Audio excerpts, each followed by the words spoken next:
于对中国政府在东突厥斯坦实施大规模侵犯人权行为的担忧，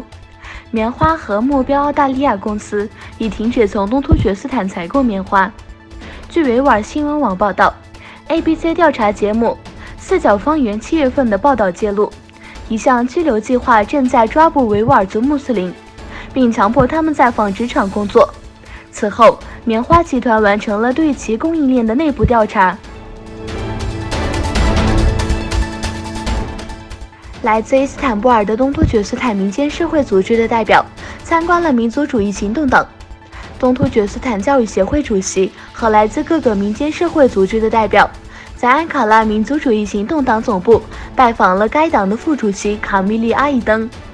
MHP 副主席和维吾尔族代表团就东突厥斯坦和海外维吾尔族的局势交换了意见。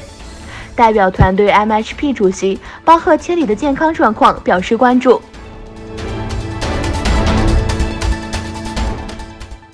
警方周日在尖沙咀密顿道以水炮车驱散期间，向清真寺正门喷射蓝色胡椒水剂，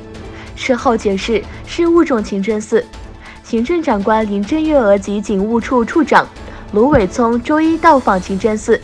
由穆斯林团体代表透露，政府向他们正式道歉。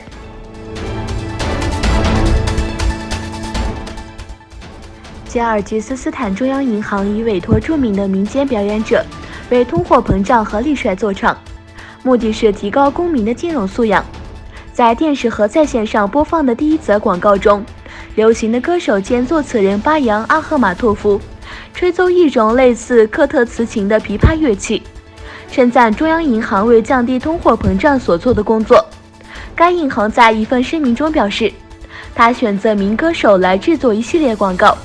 因为他想通过传统的历史悠久的渠道来吸引公众。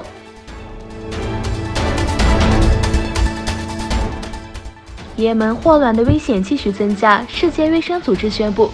自今年年初以来，由于霍乱流行，已经有913人死亡。世界卫生组织的书面声明中指出，从2019年初到9月底，共有913人死于霍乱疫情，患疫有6亿9600万零537人病例。